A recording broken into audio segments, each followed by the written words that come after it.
Kenya is moving very fast in implementing drone regulations. Compliance is key, and drones are used in various sectors, in surveillance, in security, in agriculture, in filming, among other sectors. And Fahari Aviation is one of the companies that have been certified to offer training. So I've come to attend one of the training sessions to just understand what normally happens.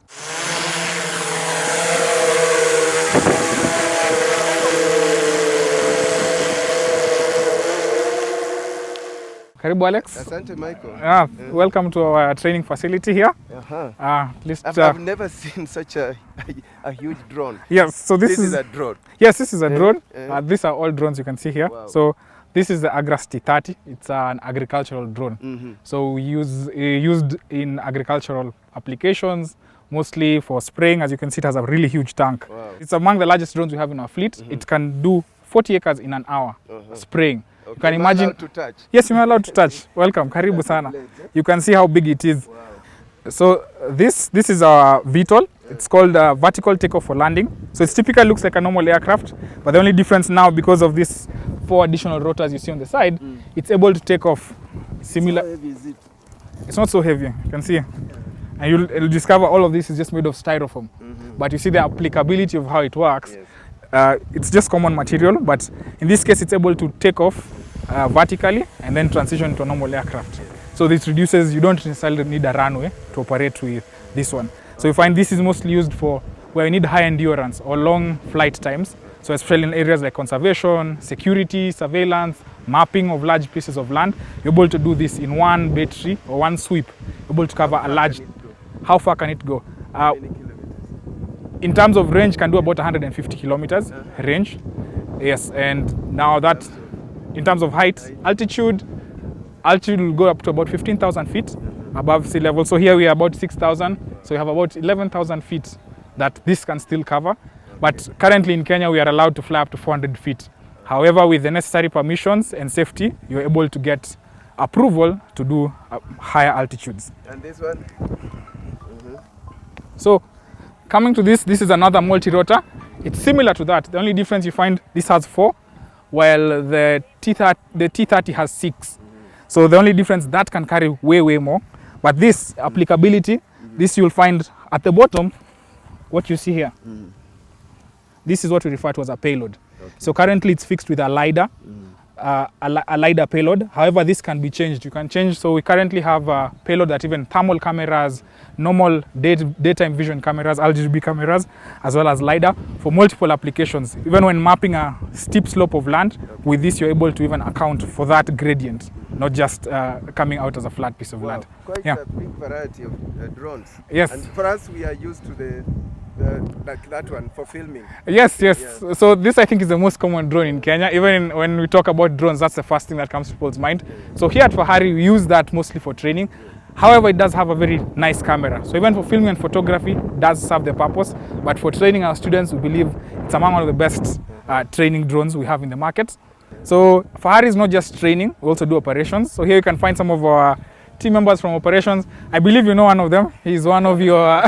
Eric, unaendeleaje? Yes. I hope unafanya vizuri.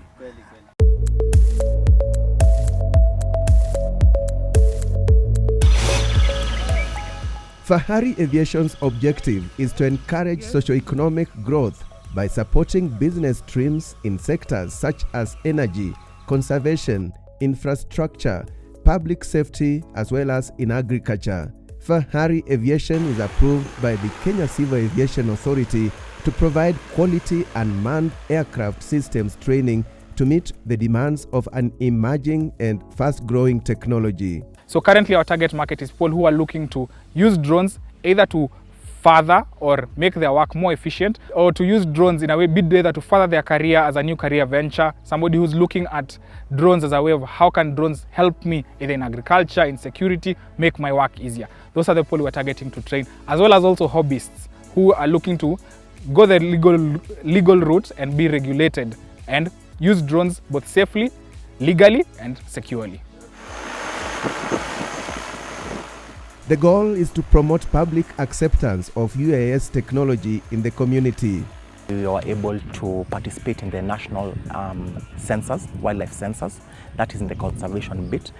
This was held in Savo West, and we were able to contribute to that data set that was accomplished during that particular mission. So also we've been able to conduct some infrastructure inspections in collaboration with Kengen. This was held at Olkaria, where we were able to inspect the power plants at that location, demonstrate the capability of the various equipment that we had on that day. So this is in hover mode. When you're just hovering above the air, all your thrust is equal to all your lift. Fahari Aviation stands out because of its world-class training facilities, trained instructors, extensively developed training manuals and curriculum, and a thorough site operations setup. At Chams Media, we are glad our videographer Eric Maweu is now a certified drone operator after completing his remote pilot license training, RPL. Some of the new things I've learned is navigation, flight planning, and how to read weather before you fly. And also, one of the things that I've come to learn is good to assess risk before you fly. The things I've gained from Fahari Aviation is, one, I've gained confidence, and number two, I now understand the regulation pertaining operating a drone in Kenya. Fahari Aviation's vision is to lead in UAS training in Africa. It is the only school in Kenya approved to carry out UAS license conversion courses. Indeed, through Fahari Aviation, the future is looking up.